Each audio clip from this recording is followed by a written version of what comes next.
বাংলাদেশে ইসলামপন্থীরা ঐক্যবদ্ধ হোক, এটা আপনারা চান কি চান না? কারা কারা চান দেখে হাত তুলেন তো। দেখেন, বাংলাদেশে ইসলামপন্থীদের ঐক্যের কথা শুনলে একদলের মাথায় কিন্তু ঠাড়া পড়ে যায়, ঠিক না বেটি?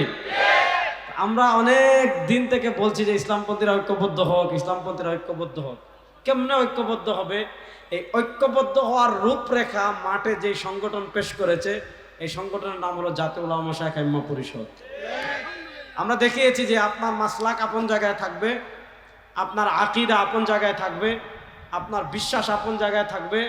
যার যার মাসলাক আপন জায়গায় রেখে, যার যার বিশ্বাস আপন জায়গায় রেখে, যার যার আকীদা আপন জায়গায় রেখে, ধর্মনিরপেক্ষতাকে দুর্বল করে, বাঙালি জাতীয়তাবাদ নামের ভারতীয় বয়ানকে দুর্বল করে, সমাজতন্ত্রকে দুর্বল করে, গণতন্ত্রকে দুর্বল করে বাংলাদেশের রাষ্ট্র ক্ষমতায় ইসলাম যাক, এটা আমরা চাই কি চাই না? আপনি যদি মনে করেন না আপনার কাছে ইসলামের চেয়ে গণতন্ত্র দামি, আপনি যদি মনে করেন ইসলামের চেয়ে বাঙালি জাতীয়তাবাদ আপনার কাছে দামি, আপনি যদি মনে করেন ইসলামের চেয়ে ধর্মনিরপেক্ষতা আপনার দামি, আল্লাহর কসম করে বলে আপনার ইমানই নাই। ইমান কি এটা? আপনি কি মনে করছেন ইমান গরিবের বউ? আমাদের কাছে সবচেয়ে বড় ইসলাম। বলেন, আমাদের কাছে সবচেয়ে বড় কি? নারা আসতে বলেন, আমাদের কাছে সবচেয়ে বড় কি? সেই ইসলাম বাংলাদেশের রাষ্ট্র ক্ষমতায় যাক। কারা কারা চান? ইনশাআল্লাহ বলেন। আমি টঙ্গীতেও বলে আসছি, এই শতাব্দীতে পৃথিবীতে কেউ ইসলামের বিজয় দাবায় রাখতে পারবে না। 100 বছর পর পর পৃথিবী পরিবর্তন হয়। গত 100 বছর মুসলমান মায়ের খাইছে, এই 100 বছর মুসলমান মার দিবে। গত 100 বছর মুসলমান পরাজিত হয়েছে, আর এই 100 বছর মুসলমানদের বিজয় পৃথিবীর কেউ দাবায় রাখতে পারবে না। এই শতাব্দীতে ইসলামের পতাকা আফগানিস্তানে উড়েছে, এই শতাব্দীতে ইসলামের পতাকা সিরিয়ায় উড়েছে, এই শতাব্দীতে ইসলামের পতাকা আফ্রিকায় উড়বে, এই শতাব্দীতে ইসলামের পতাকা ইয়ামানে উড়বে, এই শতাব্দীতে ইসলামের পতাকা তুরস্কে উড়বে, এই শতাব্দীতে ইসলামের পতাকা জাজিরাতুল আরবে উড়বে। সময় বেশি দিন নাই, কিছুদিনের ভিতর বাংলাদেশেও ইসলামের পতাকা উড়বে।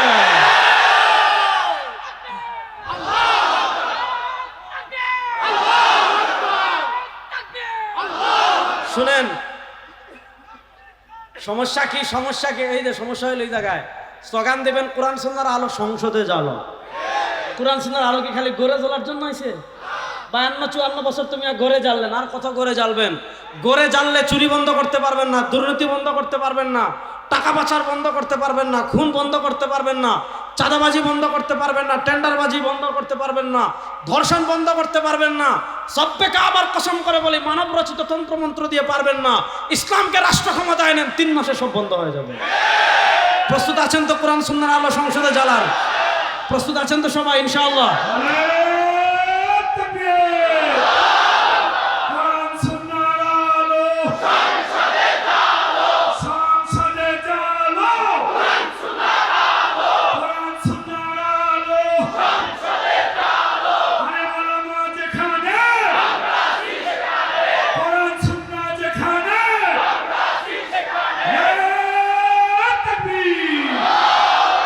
আসেন, সময় কম, আমি আমার মূল বিষয়ের দিকে যাচ্ছি। দুনিয়াতে আমরা বিশ্বাস করি আমাদের রবকে। না, আসতে বলেন, জোরে বলেন, আমাদের রবকে। আমাদেরকে সৃষ্টি করেছেন কে? আমাদেরকে রিজিক দেন কে? আমাদেরকে বাঁচিয়ে রেখেছেন কে? আমাদেরকে মৃত্যুর পর আবার জীবন দান করবেন কে? আমরা বিশ্বাস করি রব্বি আল্লাহ, আমরা বিশ্বাস করি লা ইলাহা ইল্লাল্লাহ, আমরা বিশ্বাস করি আলহামদুলিল্লাহি রাব্বিল। দেখেন, নাস্তিক আর আমাদের পার্থক্যের সীমারেখাটা বুঝেন। যারা আল্লাহকে রব মানে না, তাদের যুক্তি দলিল কি? যুক্তি। তারা যুক্তিতে ধরে না, এজন্য মানে না। তারা কবরের জগৎ মানে না, যুক্তিতে ধরে না। তারা পুনরুত্থান, মৃত্যুর পরের আরেক জীবন মানে না, যুক্তিতে ধরে না। তাদের কাছে সবচেয়ে বড় দলিল যুক্তি, আর আমাদের কাছে সবচেয়ে বড় দলিল আল্লাহর কোরআন। আল্লাহর কোরআন বলে, ইন কুনতুম ফি রাইবিন মিনাল বাসি ফাইন্না খালাকনাকুম মিন তুরাব।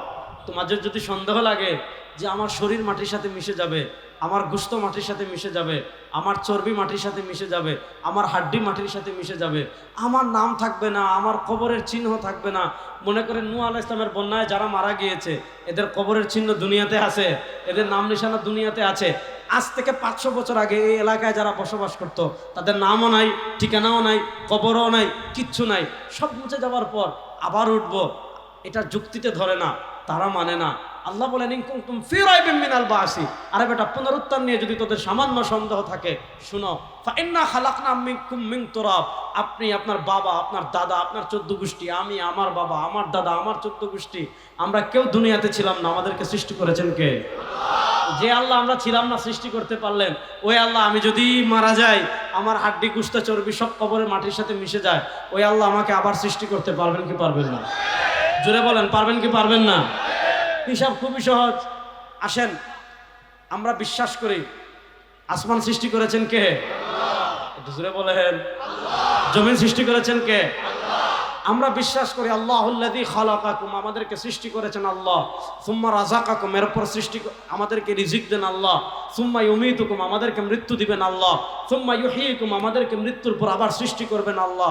সুতরাং আমরা বিশ্বাস করি আসমানের মালিক আল্লাহ, জমিনের মালিক আল্লাহ, চন্দ্রের মালিক আল্লাহ, সূর্যের মালিক আল্লাহ, আবহাওয়ার মালিক আল্লাহ, রিজিক দেওয়ার মালিক আল্লাহ, সব কিছুর মালিক যেহেতু আল্লাহ, আকীদা ক্লিয়ার। সার্বভৌমত্ব কারো বাপের হতে পারে না, সার্বভৌমত্ব কারো নেতার হতে পারে না, সার্বভৌমত্ব কারো নেত্রীর হতে পারে না, সার্বভৌমত্ব ভারতের হতে পারে না, সার্বভৌমত্ব আমেরিকার হতে পারে না, সার্বভৌমত্ব পৃথিবীর কোনো সুপার পাওয়ারের হতে পারে না। আমরা বিশ্বাস করি সার্বভৌমত্বের মালিককে। এবার বলেন, সার্বভৌমত্বের মালিক যদি আল্লাহ হন, তাহলে আল্লাহর জমিনে আইন চলবে আব্রাহাম লিঙ্কনের না? রাস্তে বলেন, আল্লাহর জমিনে আইন চলবে কার? আমেরিকার? আল্লাহর জমিনে আইন চলবে কার? জাতিসংঘের? আল্লাহর জমিনে আইন চলবে কার? মুজিবের? আল্লাহর জমিনে আইন চলবে কার? হাসিনা? আল্লাহর জমিনে আইন চলবে কার? ভারতের? তাহলে আল্লাহর জমিনে আইন চলবে কার? জুড়ে বলেন, আল্লাহর জমিনে আইন চলবে কার? জুড়ে বলেন, আল্লাহর জমিনে আইন চলবে কার? ইনিল হুকমু ইল্লা লিল্লাহ। আল্লাহ তাআলা বলেছেন, আমার নবীকে নির্দেশ দিয়েছেন, আল্লাহ তাআলা নবীকে স্পষ্ট ভাষায় বলেছেন, আপনি ফাহকুম বাইনাহুম বিমা আনজালাল্লাহ, আপনি মানুষের ভিতর যখন বিচার করবেন, আপনি মানুষের ভিতর যখন সিদ্ধান্ত দিবেন, আল্লাহ তাআলা ওয়াহির মাধ্যমে যে বিধান দিয়েছেন, যে নির্দেশ দিয়েছেন, ওই নির্দেশনা অনুযায়ী আপনি বিচার করবেন। ওয়ালা তাত্তাবি আহওয়াআহুম, তাদের কুপ্রবৃত্তির অনুসরণ করবেন না। বোঝা গেল, আইন দিয়েছেন আল্লাহ, বিচার দিয়েছেন আল্লাহ, দণ্ডবিধি দিয়েছেন আল্লাহ। আল্লাহর দণ্ডবিধির চেয়ে আমেরিকার দণ্ডবিধি উত্তম হতে পারে না, রাশিয়ার দণ্ডবিধি উত্তম হতে পারে না, ব্রিটিশের যারা মদ খায়, গাঁজা খায়, ইয়াবা খায়, তাদের দণ্ডবিধি উত্তম হতে পারে না। আমরা বিশ্বাস করি আল্লাহর বিচার ব্যবস্থার থেকে পৃথিবীর বিচার ব্যবস্থা উত্তম হতে পারে না। সুতরাং আল্লাহর বিচার ব্যবস্থা জমিনে বাস্তবায়ন হোক। কারা কারা চান? আমাদের দেশে একদল চায় না, কারণ আল্লাহর বিচার ব্যবস্থা বাস্তবায়ন হয়ে গেলে আর দেশের টাকা বিদেশে চুরি করা যাবে না। আল্লাহর দণ্ডবিধি বাস্তবায়ন হয়ে গেলে আর ব্যাংক ডাকাতি করা যাবে না, আর শেয়ার বাজার ডাকাতি করা যাবে না, আর ব্যাংক লুট করা যাবে না, উন্নয়ন নামে রোডের বদলে বাস দেওয়া যাবে না, ধর্ষণ করা যাবে না, খুন করা যাবে না, চাঁদাবাজি করা যাবে না, টেন্ডারবাজি করা যাবে না।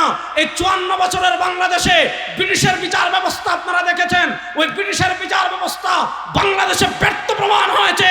ওই ব্রিটিশের বানানো বিচার ব্যবস্থা এই বাংলাদেশে আমরা আর চাই না। আল্লাহর কোরআনের বিচার ব্যবস্থা বাস্তবায়ন করার জন্য প্রস্তুত আছেন না? না,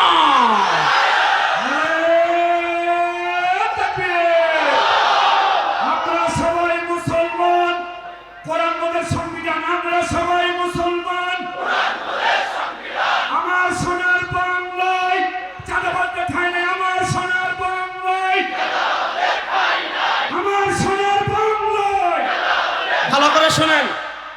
তাহলে আমরা বিশ্বাস করি আমাদের রবকে আল্লাহ। আল্লাহ নাম্বার আসতে বলেন, জুড়ে বলেন, আমাদের রবকে, জুড়ে বলেন, আমাদের রবকে। ভালো করে বুঝেন, ঈমানের দুইটা পার্ট আছে, লা ইলাহা ইল্লাল্লাহ মুহাম্মাদুর, বলেন লা ইলাহা ইল্লাল্লাহ মুহাম্মাদুর। এখন বুঝেন, কেউ বললো আমি কালেমা লা ইলাহা ইল্লাল্লাহ মানি, কিন্তু মুহাম্মাদুর রাসূলুল্লাহ মানি না, এটা মুসলমান না কাফের? এই প্রথমটাকে বলে তাওহীদ, পরেরটাকে বলে রিসালাত। আজকে আমি তাওহীদ নিয়ে কথা বলবো না। আমাদের নবী মুহাম্মাদুর রাসূলুল্লাহ, তিনি হলেন ইমামুল আম্বিয়া। আল্লাহ নবী সাল্লাল্লাহু আলাইহি ওয়াসাল্লাম সহিহ বুখারীর বর্ণনা নিজে তার পরিচয় তুলে দিয়েছেন। তিনি বলেন, আনা সাইয়্যিদু ওয়ালাদি আদম লা ফখ, আনা ইমামুল আম্বিয়া লা ফখ। নবী করিম সাল্লাল্লাহু আলাইহি ওয়াসাল্লাম নিজে তার পরিচয় তুলে ধরতে গিয়ে বলেন, আমার পরিচয় জানো? আমার 1 নম্বর পরিচয়, আনা সাইয়্যিদু ওয়ালাদি আদম। আল্লাহ তাআলা আদমের যত সন্তান দুনিয়াতে জন্মগ্রহণ করেছে, আদম আলাইহিস সালাম থেকে নিয়ে কিয়ামত পর্যন্ত যত মানুষ দুনিয়াতে উঠবে, সব মানুষ তো হাসরের মাঠে উঠবে। সেই দিন সব মানুষ হবে কর্মী। আদম থেকে নিয়ে কিয়ামত পর্যন্ত সব মানুষ হবেন কর্মী, আর সব মানুষের নেতা হবেন আমাদের নবী। বলেন না, জুড়ে বলেন না সুবহানাল্লাহ। আল্লাহ নবী সাল্লাল্লাহু আলাইহি ওয়াসাল্লাম বলেন, লা ফখর, এতে আমার কোনো গর্ব নাই। আনা ইমামুল আম্বিয়া, সব নবীদের নবী আমাদের নবী। সুবহানাল্লাহ বলেন। দেখেন আল্লাহ তাআলা কুরআনুল কারীমে ইয়া ওয়া মা তিলকা বিয়ামিনিকা ইয়া মূসা ইয়া ঈসা, সব নবীকে আল্লাহ তাআলা নাম ধরে ডেকেছেন। কিন্তু আল্লাহ তাআলা দেখবেন আমাদের নবীকে কেমনে ডাকেন, ইয়া আইয়ুহাল মুযাম্মিল ইয়া আইয়ুহাল মুদ্দাসসির ওয়াদ-দুহা মা ওয়াদ্দাআকা রাব্বুকা ওয়া মা ক্বালা আলাম নাশরাহ লাকা সাদরাক ওয়া ওয়াদা'না আনকা বিজরাক আল্লাযী আনকাযা যাহরাক ওয়া রাফা'না লাকা যিকরাক। আল্লাহ তাআলা বলেন, ও আমার হাবিব শুনেন, আপনার সম্মান কি বর্ণনা করব। শুনেন, সারা দুনিয়ার কোন মানুষ যদি আপনার শান বর্ণনা না করে, সারা দুনিয়ার কোন মানুষ যদি আপনার মর্যাদা বর্ণনা না করে, আল্লাহ বলেন ওয়া রাফা'না লাকা যিকরাক, হাবিব আপনার সম্মান দুনিয়াতে আমি আল্লাহ বুলন্দ করে দিয়েছি। কেমনে বুলন্দ করেছেন আল্লাহ? ইদা যুকিরতু যুকিরতা মাই, এটাকে বলে হাদিসে কুদসি। হাদিসে কুদসি মানে আল্লাহর কথা, কোরআনে আসে নাই, হাদিসে আসছে, এটাকে বলে হাদিসে কুদসি। হাদিসে কুদসিতে আল্লাহ বলেন, ইদা যুকিরতু যুকিরতা মাই, দুনিয়াতে যেখানে আল্লাহকে পাবেন সাথে আমার নবীকে পাবেন। আপনি কালিমা তয়্যিবায় যান, লা ইলাহা ইল্লাল্লাহ, আল্লাহর তাওহীদ, সাথে আমার নবীর রিসালাত মুহাম্মাদুর। আপনি কালিমা শাহাদায় যান, আশহাদু আল্লা ইলাহা ইল্লাল্লাহু ওয়াহদাহু লা শারীকা লাহু, আমার নবী আল্লাহর তাওহীদ, সাথে আমার নবীর রিসালাত, ওয়া আশহাদু আন্না মুহাম্মাদান আবদুহু ওয়া রাসূলুহু। আপনি আযানে যাবেন, আশহাদু আল্লা ইলাহা ইল্লাল্লাহ, আল্লাহর তাওহীদ, সাথে আমার নবীর রিসালাত পাবেন, আশহাদু আন্না মুহাম্মাদার রাসূলুল্লাহ। আপনি কবরে যাবেন, মার রাব্বুক ওয়া মা দীনুক, সাথে আমার নবীকে পাবেন, ওয়া মান হাযার রাজুলুল্লাযী বুইসা ফীকুম। আপনি আযানেও আল্লাহর সাথে আমার নবীকে পাবেন, আপনি কালিমায়ও আল্লাহর সাথে আমার নবীকে পাবেন, আপনি কবরেও আল্লাহর সাথে আমার নবীকে পাবেন। আপনি যখন হাসরের মাঠে যাবেন, রব্বে কাবার কসম করে বলি, দুনিয়ার কোন নেতা আপনাকে মনে রাখবে না, দুনিয়ার কোন নেত্রী আপনাকে মনে রাখবে না, দুনিয়ার কোন পীর আপনাকে মনে রাখবে না। আমার হাবিব বলেন, আমার উম্মাহ শুন, আনা ফারাতুল লাকুম ইনদাল হাউযি ইয়াউমাল কিয়ামা, কিয়ামতের দিন আমি আমার উম্মার জন্য হাউজে কাউসার অপেক্ষা করতে থাকব। তাকবীর, আমার নেতা তোমার নেতা, আমার নেতা তোমার নেতা। দেখেন, দুনিয়ার নেতা আপনারা হাসরের মাঠে মনে রাখবে দূরের কথা, দুনিয়াতে নেতা যখন বিপদে পড়ে, আপনার নেতা কর্মী সবাই যখন বিপদে পড়ে, দুনিয়ার নেতারা কিন্তু আপনাকে রেখে হেলিকপ্টারে করে ভারতে পলাই যায়। দুনিয়ার নেতা তো আপনার দুনিয়াতেই মনে রাখে না। আর আমাদের নবী আমাদেরকে কত ভালোবাসতেন, সুবহানাল্লাহ বলেন, বড় আসতে বললেন সুবহানাল্লাহ। আমাদের নবীর কোনো গুনাহ আছে? নাই। আমার সাথে বলেন, আমাদের নবী, সবাই জুড়ে বলেন, আমাদের নবী। 1 নম্বর আগে তো বলেন নিষ্পাপ, জুড়ে বলেন, আমাদের নবী নিষ্পাপ, নিষ্কলঙ্ক, পুত পবিত্র, তার কোনো ছোট গুনাহ নাই। বলেন, তার কোনো ছোট গুনাহ, তার কোনো বড় গুনাহ করার প্রশ্নই আসে। এমন মায়া আল্লাহ সুবহানাল্লাহ। আমাদের নবী কেমন ছিলেন জানেন? হযরত আবু হুরায়রা রাদিয়াল্লাহু তাআলা আনহু এবং আবু সাঈদ খুদরী রাদিয়াল্লাহু তাআলা আনহু দুজন থেকে রওয়ায়াত আসছে। ওনারা বলেন, খারাজতু লাইলাতান, একবার আকাশে পূর্ণিমার চাঁদ, মদিনার রাস্তায় নবী করিম সাল্লাল্লাহু আলাইহি ওয়াসাল্লামের সাথে হাঁটি। ফারাআইতু মাররাতান ইলাল কমর ওয়া মাররাতান ইলা ওয়াজহি রাসূলিল্লাহি সাল্লাল্লাহু আলাইহি ওয়াসাল্লাম। একবার আকাশের পূর্ণিমার চাঁদের দিকে তাকাই, আরেকবার সরওয়ারে দু আলম সাল্লাল্লাহু আলাইহি ওয়াসাল্লামের চেহারার দিকে তাকাই। একবার পূর্ণিমার চাঁদের দিকে তাকাই, আরেকবার নবীর চেহারার দিকে তাকাই। সাহাবী বলেন, আল্লাহর কসম করে বলি, আমার নবীর চেহারা মোবারক পূর্ণিমার চাঁদের চেয়েও বেশি সুন্দর। কি মনে করেন আমার নবী? বসেন বসেন। আমার নবী কেমন ছিলেন জানেন? আমার নবী কেমন ছিলেন? আমার নবীর চেহারা কেমন ছিল? সুবহানাল্লাহ বলেন। আজকে আপনি ইসলাম খালি জিলাপি আর খিচুড়ির মধ্যে নিয়ে গেছেন, ঠিক না? নবী করিম সাল্লাল্লাহু আলাইহি ওয়াসাল্লাম সর্বশ্রেষ্ঠ নবী। আল্লাহু আকবার বলেন। আমার নবীর আগে কেউ জান্নাতে যেতে পারবে? বলেন না। আমার নবী, আমরা ঘামি, সুবহানাল্লাহ বলেন না রে, আমরা ঘামি, দুর্গন্ধে যাতে শরীরে গন্ধ না হয়, যত বড় পীর হন আর ফকির হন, কেউ আতর লাগায়, কেউ পারফিউম লাগায়। সাহাবায়ে কেরাম অপেক্ষা করতেন কখন নবী করিম সাল্লাল্লাহু আলাইহি ওয়াসাল্লাম একটু ঘামবেন। হযরত আসমা বিনতে আবু বকর রাদিয়াল্লাহু তাআলা আনহা বলেন, একদিন নবী করিম সাল্লাল্লাহু আলাইহি ওয়াসাল্লাম একটু ঘেমেছেন, আমি আল্লাহর নবীর ঘাম মুবারক একটা বোতল মুবারকের ভিতর রেখে দিয়েছি। আরবে বড় যখন কোনো পার্টি হয়, বিবাহ হয়, সবাই পারফিউম লাগিয়ে যায়, আতর লাগিয়ে যায়। হযরত আসমা বিনতে আবু বকর রাদিয়াল্লাহু তাআলা বলেন, আমি আল্লাহর নবী সাল্লাল্লাহু আলাইহি ওয়াসাল্লামের একটু ঘাম মুবারক আমার জামায় লাগিয়ে যাই। উনি বলেন, আমি আল্লাহর কসম করে বলি, আমার নবীর ঘাম মুবারক মিশকে আম্বরের চেয়ে বেশি সুগন্ধশীল। কোন নবীর সাথে কথা বলেন জানেন? নবী করিম সাল্লাল্লাহু আলাইহি ওয়াসাল্লাম এত মর্যাদাশীল নবী, এত মর্যাদাশীল নবী, কিন্তু তিনি আমাদের হেদায়েতের জন্য কত কষ্ট করেছেন। দিন নাই, রাত নাই, সকাল নাই, সন্ধ্যা নাই, খালি মানুষের পিছনে ছুটেন। আজকে আপনি জয় বাংলা স্লোগান দেন, আজকে আপনি অমুকের স্লোগান দেন, আজকে আপনি তমুকের স্লোগান দেন। আমার নবী কারো পাপের স্লোগান আমাদেরকে শিখান নাই, আমার নবী কারো নেতা স্লোগান শিখান নাই। আমার নবী আমাদেরকে দুইটা স্লোগান শিখিয়েছেন। একটা স্লোগান হলো লা ইলাহা ইল্লাল্লাহ, বলেন একটা স্লোগান হলো লা ইলাহা ইল্লাল্লাহ, আর আরেকটা স্লোগান হলো আল্লাহু আকবার। দেখেন একটা হাদিস বলি তাহলে বুঝবেন। উহুদ যুদ্ধের সময় পৃথিবীর মর্মান্তিক একটা ঘটনা, নবী করিম সাল্লাল্লাহু আলাইহি ওয়াসাল্লাম রক্তাক্ত হয়ে গিয়েছেন। হযরত মালিক ইবনে সিনান রাদিয়াল্লাহু তাআলা আনহু বলেন, আমি যখন দেখলাম সরওয়ারে দু আলম সাল্লাল্লাহু আলাইহি ওয়াসাল্লামের মাথা মুবারক থেকে রক্ত পড়ছে, হযরত মালিক ইবনে সিনান রাদিয়াল্লাহু তাআলা আনহু বলেন, আমি দৌড় দিয়ে গিয়ে মুখ লাগিয়ে আল্লাহ নবী সাল্লাল্লাহু আলাইহি ওয়াসাল্লামের রক্ত মুবারক পান করে ফেললাম। আল্লাহ নবী বলেন, ও মালিক ইবনে সিনান, শুনো, তুমি যে আমার রক্ত মুবারক পান করেছো, আল্লাহ তাআলা তোমার উপর জাহান্নামের আগুনকে হারাম করে দিয়েছেন।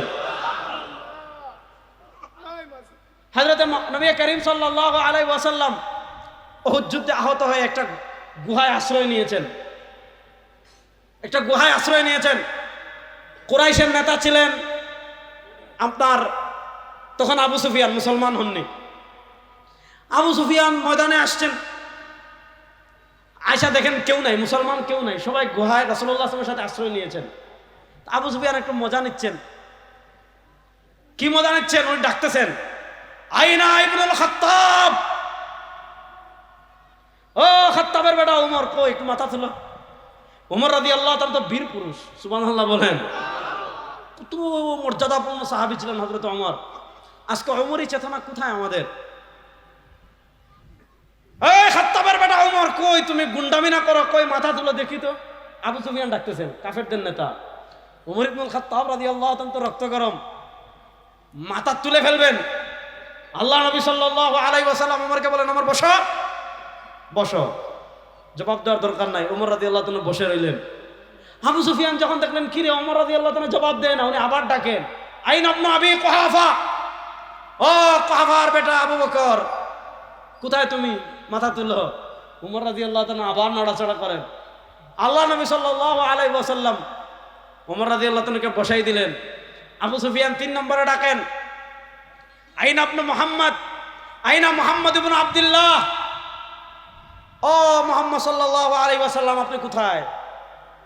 আল্লাহ নবী সাল্লাল্লাহু আলাইহি ওয়াসাল্লাম ওমর রাদিয়াল্লাহু তাআলাকে শান্ত করে বসাই দিলেন গুহায়।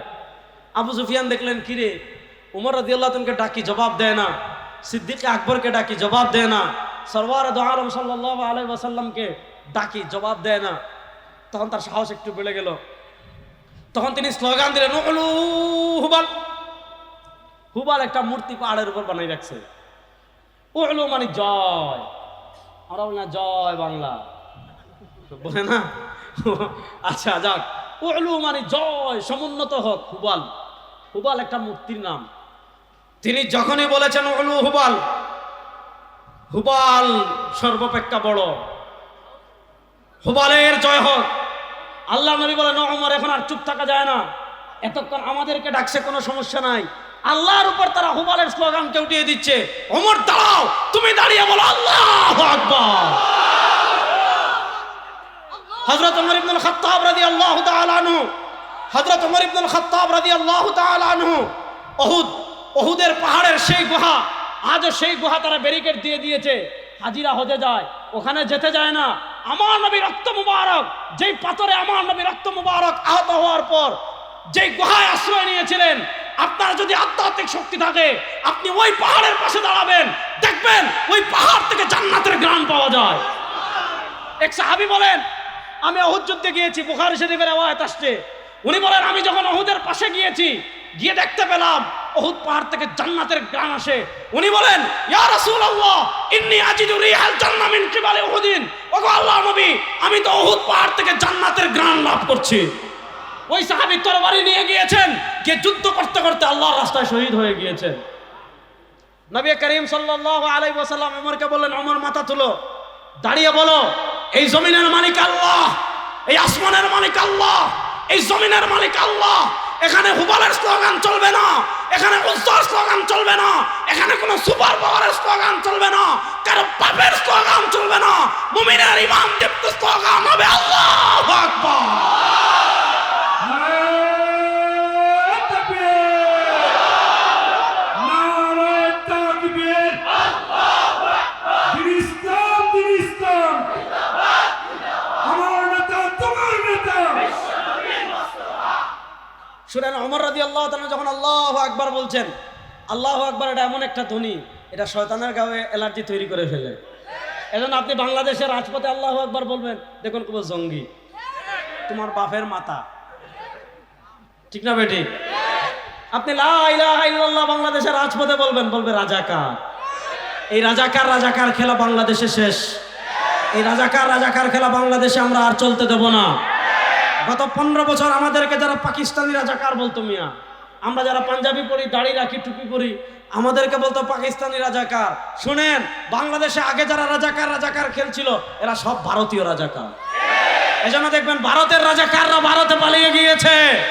এই বাংলাদেশে আলেম ওলামাদেরকে আর রাজাকার ট্যাগ দিয়ে জাতিকে যারা বিভক্ত করতে চাইবে, তাদেরকে আবার রাজনৈতিকভাবে উপযুক্ত জবাব দেওয়া হবে ইনশাআল্লাহ। দেশকে আপনাদের বাবার, যে আপনি যারে মনে করে তারা রাজাকার বানিয়ে দিবেন। দেশকে আপনার দাদার, আপনি যারে মনে চায় তারা জঙ্গি বানিয়ে ফেলবেন। জঙ্গি কারা বুঝেন না? কাদের ঘরে অস্ত্র পাওয়া যায়, কাদের দোকানে অস্ত্র পাওয়া যায়, কাদের অফিসে অস্ত্র পাওয়া যায়, কারা অস্ত্র দেখিয়ে মানুষ খুন করে, কারা অস্ত্র দেখিয়ে মানুষের রক্ত প্রবাহিত করে, এরাই তো সবচেয়ে বড় জঙ্গি। জঙ্গি দিয়ে আমরা নাকি জঙ্গি? আমরা জঙ্গি না, আমরা আল্লাহর জমিন, আল্লাহর দিন বিজয় করতে চাই। এতে আপনি জঙ্গি বলেন, যা বলার বলেন, কিছু যায় আসে না। কথা ভালো করে বুঝেন। উমর ইবনুল খাত্তাব রাদিয়াল্লাহু তাআলা যখন বললেন আল্লাহু আকবার, আবু সুফিয়ানের গায়ে অ্যালার্জি তৈরি হয়ে গিয়েছে।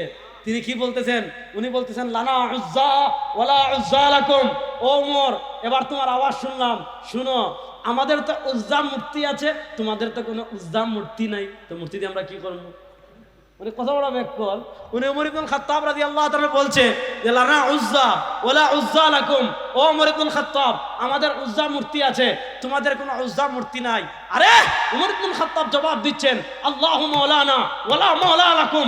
শুনো, তোমাদের উজ্জা মূর্তি থাকতে পারে, লাত মূর্তি থাকতে পারে, বাইজেন্টাইন থাকতে পারে, কিসরা থাকতে পারে, কায়সার থাকতে পারে, পৃথিবীর সুপার পাওয়ার থাকতে পারে, আমেরিকা থাকতে পারে, ভারত থাকতে পারে, কিন্তু শুনো, আমাদের আছেন কে?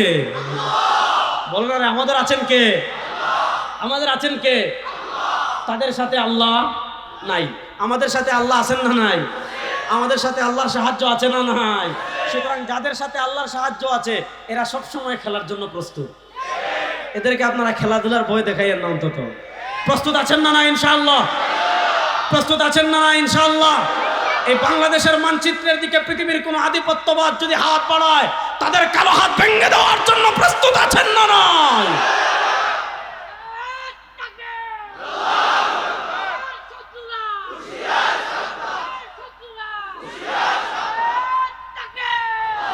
তাহলে আবার মূল পয়েন্টে আসেন, আমাদের নবীর সম্মান বুলন্দ করেছেন কে?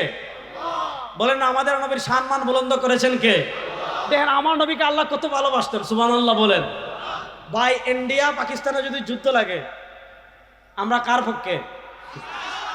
আরে ভাই, যুদ্ধ কর, বাংলাদেশের পোলাপাইন এমন কিউট। মনে করেন ভারত পাকিস্তানে ক্রিকেট খেলা হচ্ছে, যদি ভারত হারে, পাকিস্তানের সাথে না, পৃথিবীর কোথাও যদি ভারত মারা খায়, বাংলাদেশে একটা ঈদ ভাব চলে আসে, ঠিক না বেডি? আপনি দেখেন, মনে করেন ভারত আর চীন যুদ্ধ লাগছে, চীনও মুসলমান না, ভারতও মুসলমান না। দেখবেন ভারত যদি মারা খায় বাংলাদেশের মুসলমান অটোমেটিকলি খুশি, ঠিক না বেটি? ওই 3-4 দিন আগে দেখলাম চীনের এক সীমান্তে ভারতের সৈন্য মারা গেছে, বাংলাদেশের পোলাপাইন স্ট্যাটাস দিচ্ছে পৃথিবীর যেখানেই হোক ভারত মারা খাইছে, পুরান ঢাকায় গিয়ে কাচ্চি খাবো। বুঝছেন, পুরান ঢাকায় গিয়ে কি কাচ্চি খাবো।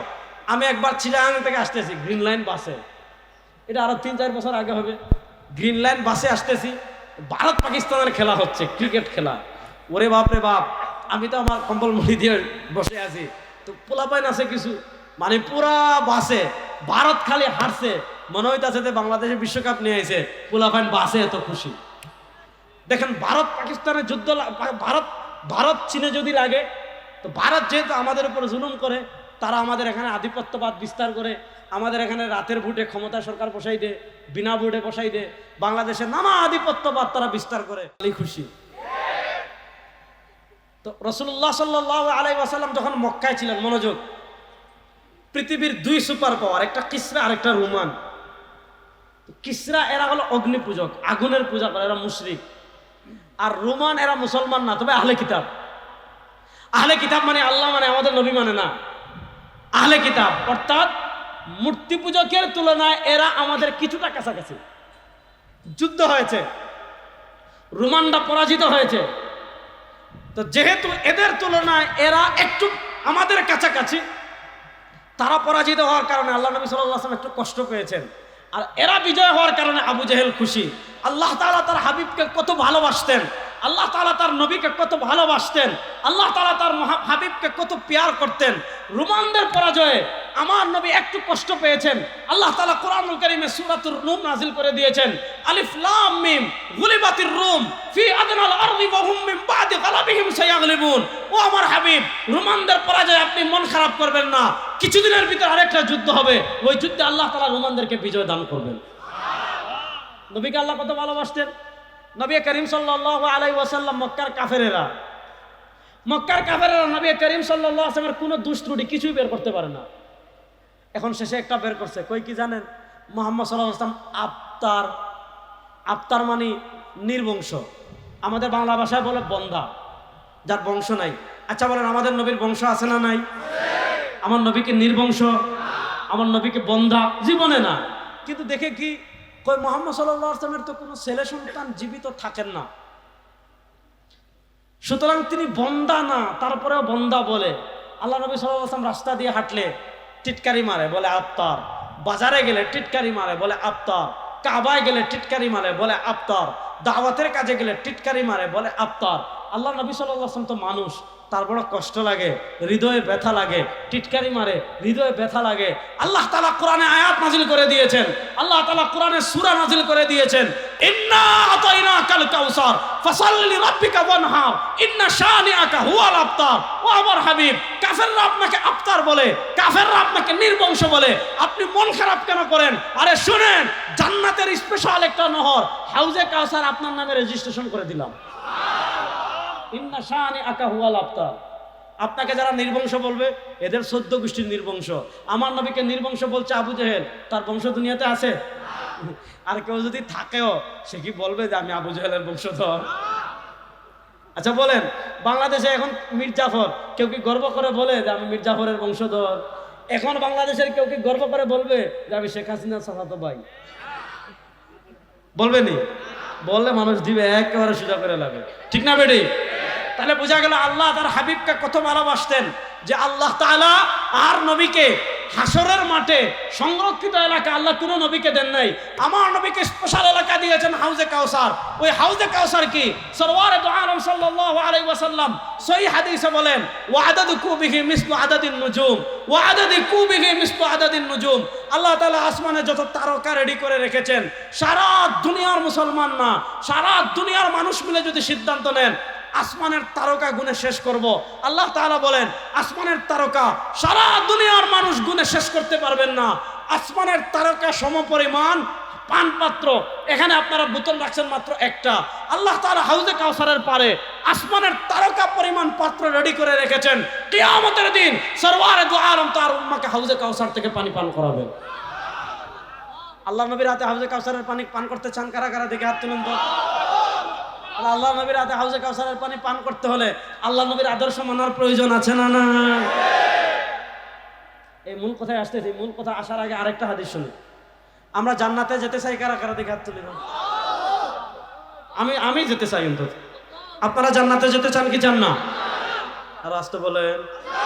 আল্লাহ তাআলা আমাদেরকে সবাইকে জান্নাত দান করুন। আল্লাহ তাআলা আমাদের সবাইকে নবীর হাতে হাউজে কাউসারের পানি পান করুন।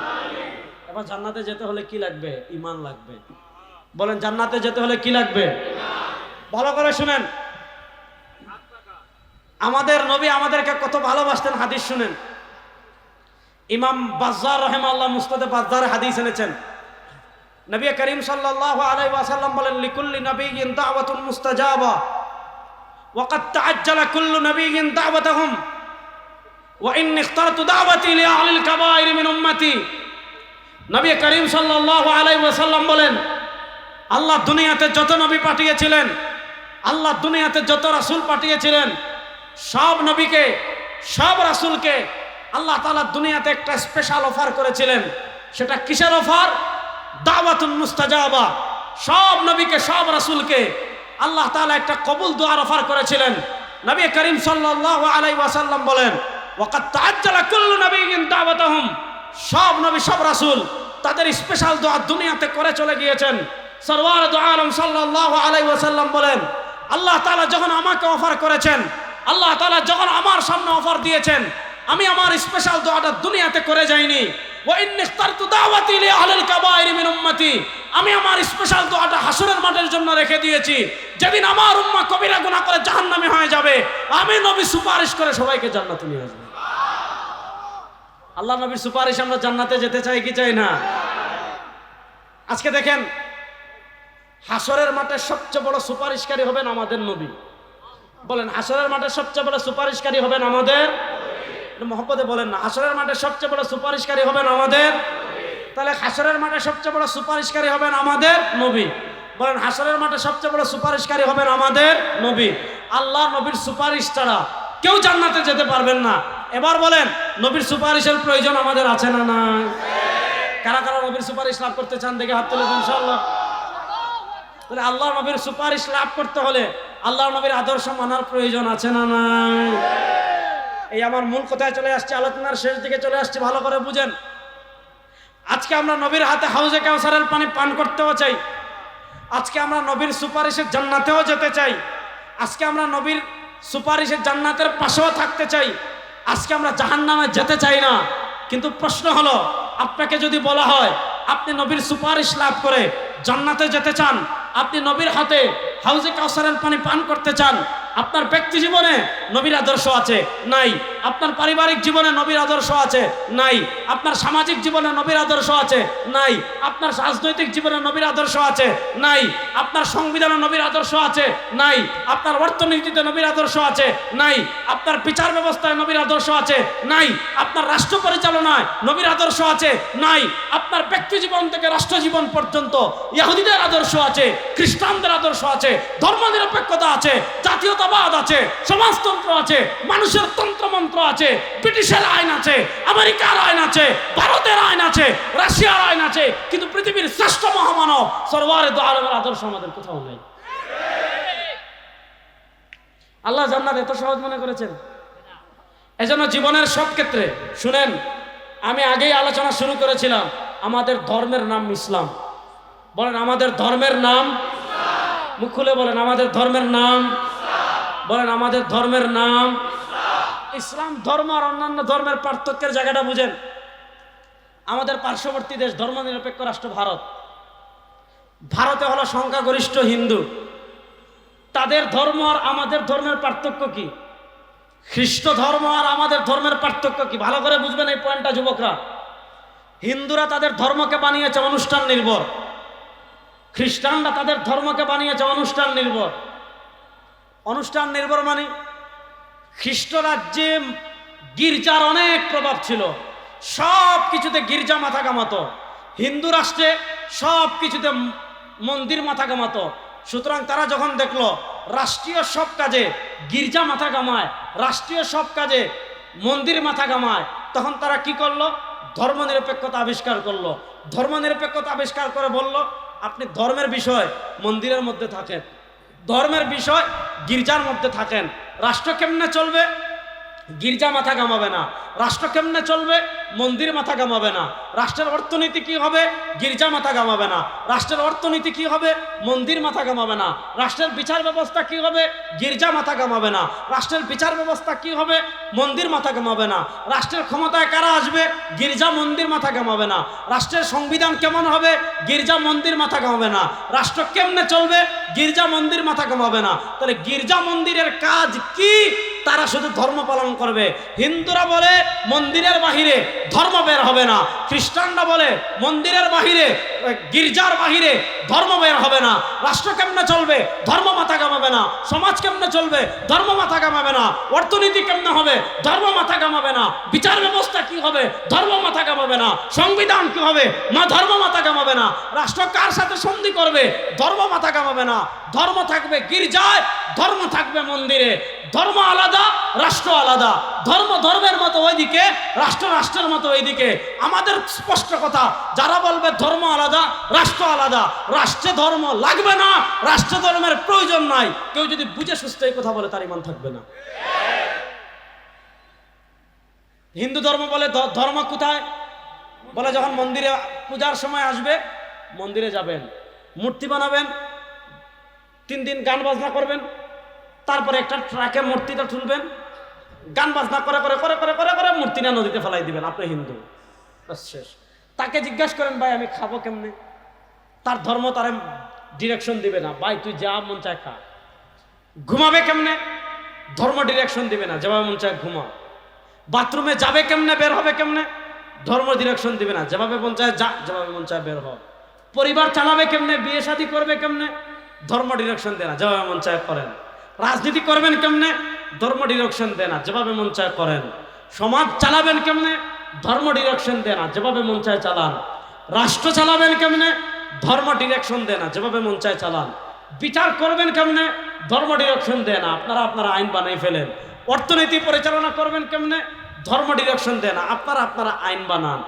এর বিপরীত আমাদের ইসলাম। ইসলাম আর তাদের পার্থক্যের জায়গা কি? তাদের ধর্ম শুধু মন্দিরে, তাদের ধর্ম শুধু গির্জায়, এর বাইরে আর তাদের ধর্মে ডিরেকশন নেই। তারা যেটা ভালো মনে করে ওইটা করে, কারণ তারা ধর্ম নিরপেক্ষতায় বিশ্বাসী। এর বিপরীত আমাদের ইসলাম। আপনি যখন তাওহীদ এবং রিসালাতে বিশ্বাসী হয়ে যাবেন, আপনি যখন লা ইলাহা ইল্লাল্লাহ এবং মুহাম্মদুর রাসূলুল্লাহ বিশ্বাসী হয়ে যাবেন, আপনি যেভাবে মন চায় খেতে পারবেন। আপনি খাবেন কিভাবে? আমাদের ধর্মে আছে না নাই? জোরে বলেন। আপনি ঘুমাবেন কিভাবে? আমাদের ধর্মে আছে না নাই? আপনি বাথরুমে যাবেন কিভাবে, বের হবেন কিভাবে? আমাদের ধর্মে আছে না নাই? আপনি ব্যবসা করবেন কিভাবে? আমাদের ধর্মে আছে না নাই? আপনি বিয়ে শাদী করবেন কেমনে? আমাদের ধর্মে আছে না নাই? আপনি ত্যায্য সম্পত্তি বন্টন করবেন কেমনে? আমাদের ধর্মে আছে না নাই? আমি রাজনীতি করবো কেমনে? এটা নাই। বুঝা বলেন, বুঝা বলেন। আমি রাজনীতি করবো কেমনে? আমার ধর্মে আছে না নাই? আমি বিচার করবো কেমনে? আমার ধর্মে আছে না নাই? আমি হাইকোর্ট সুপ্রিম কোর্ট চালাবো কেমনে? আমার ধর্মে আছে না নাই? আমি অর্থনীতি পরিচালনা করবো কেমনে? আমার ধর্মে আছে না নাই? আমি সংসদ চালাবো কেমনে? আমার ধর্মে আছে না নাই? আমি রাষ্ট্র চালাবো কেমনে? আমার ধর্মে আছে না নাই? এবার আমাদের ভিতর ঢুকাই দিয়েছে ধর্ম নিরপেক্ষতার ট্যাবলেট। বলে কি জানেন? আরে ভাই ধর্ম মসজিদে, নাউজুবিল্লাহ, মসজিদে ধর্ম থাকবে না? থাকবে। কিন্তু আমাদেরকে শিখায়, হিন্দুরা বলে ধর্ম শুধু মন্দিরে, খ্রিস্টানরা বলে ধর্ম শুধু গির্জায়, আর আমাদেরকে বলে ধর্ম শুধু মসজিদে, ধর্ম শুধু খানকায়, ধর্ম শুধু মাদ্রাসায়, ধর্ম শুধু মাজারে। রাষ্ট্রে লাগবে না, সংসদে লাগবে না, বিচারে লাগবে না, অর্থনীতিতে লাগবে না, সংবিধানে লাগবে না। আমরা বলি না, এটা যদি কেউ বলে তার ঈমান থাকবে না। আমরা বলি ধর্ম যেমন মসজিদে, ধর্ম যেমন মাদ্রাসায়, ধর্ম যেমন খানকায়, ধর্ম তেমন রাজনীতিতে, ধর্ম তেমন বিচার ব্যবস্থায়, ধর্ম তেমন অর্থনীতিতে, ধর্ম তেমন সংসদে। রাষ্ট্র চলবে ইসলামে, ইসলামের বাইরে রাষ্ট্র চলতে পারে না।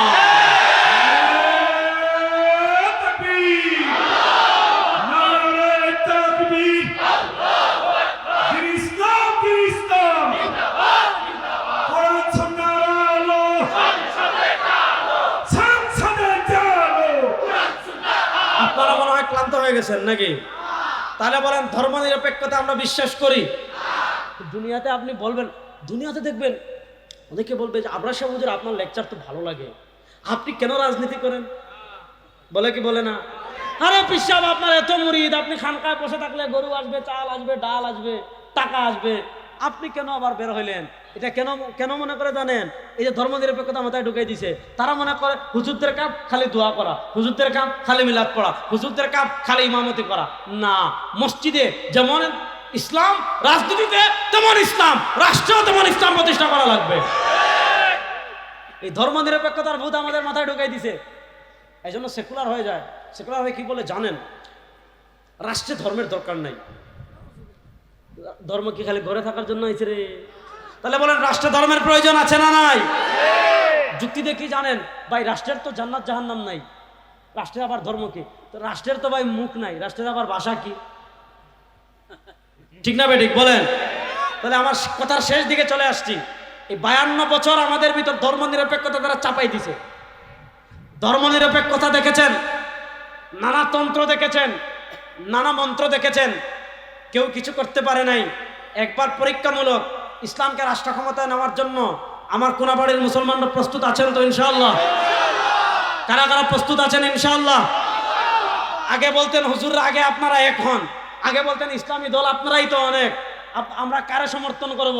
এবার বাংলাদেশের সকল উলামায়ে কেরাম, সব ইসলামী দল, সব ইসলামী রাজনীতিবিদ এক কাতারে এসে যদি বলে ধর্মনিরপেক্ষতা দেখেছেন, গণতন্ত্র দেখেছেন, বাঙালি জাতীয়তাবাদ দেখেছেন, সমাজতন্ত্র দেখেছেন, এবার আর কোনো তন্ত্রমন্ত্র নয়, বাংলাদেশের রাষ্ট্র ক্ষমতায় আল্লাহর কোরআনকে নেব, বাংলাদেশের রাষ্ট্র ক্ষমতায় ইসলামকে নেব। আমার গাজীপুরের প্রিয় সঞ্জি ইসলামকে রাষ্ট্র ক্ষমতায় নেওয়ার জন্য, কোরআনকে রাষ্ট্র ক্ষমতায় নেওয়ার জন্য প্রস্তুত আছেন না? না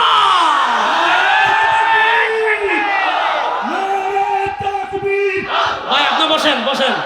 এবার আমার সাথে একটা স্লোগান দিবেন, পারবেন তো ইনশাআল্লাহ? কারা কারা দিবেন দেখে হাত তুলেন তো। আমি বলবো তন্ত্রমন্ত্রের দিন শেষ, আপনারা বলবেন ইসলামের বাংলাদেশ। পারবেন তো ইনশাআল্লাহ? দেখেন ধর্মনিরপেক্ষতা কেমনে ঢুকাইছে, এটা শুনলে হাসে।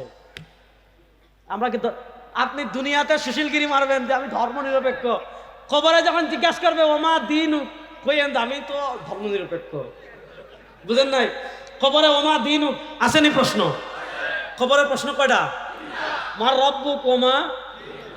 ফিরিস্তারা যখন নাকির মুনকির যখন জিজ্ঞাসা করবে ওমা দিন, বলেন যে ভাই আমি তো ধর্মনিরপেক্ষতায় বিশ্বাসী, সুতরাং আমি তো ইসলাম বলতে পারি না। হাড্ডি ভাঙ্গা ফেলাইব পিটাইয়া ফিরিস্তারা। সুতরাং দুনিয়ামে ভণ্ডামি চলবে ধর্মনিরপেক্ষতায়, খবরে কোনো ধর্মনিরপেক্ষতা চলবে না। খবরে আপনাকে জবাব দিতে হবে দ্বীন আল ইসলাম। সুতরাং ইসলামকে প্রতিষ্ঠা করার জন্য প্রস্তুত আছেন? সবাই হাত তুলেন, দেন তন্ত্রমন্ত্রের দিন শেষ। জুড়ে বলেন না, তন্ত্রমন্ত্রের দিন শেষ, তন্ত্রমন্ত্রের দিন শেষ, তন্ত্রমন্ত্রের দিন শেষ। নারায়ে তাকবীর, নারায়ে তাকবীর, নারায়ে তাকবীর। আমরা সবাই রাসূল সেনা, তোমার নেতা আমার নেতা। তন্ত্রমন্ত্রের দিন শেষ, ইসলামের বাংলাদেশ। আসসালামু আলাইকুম, আবার দেখা হবে ইনশাআল্লাহ।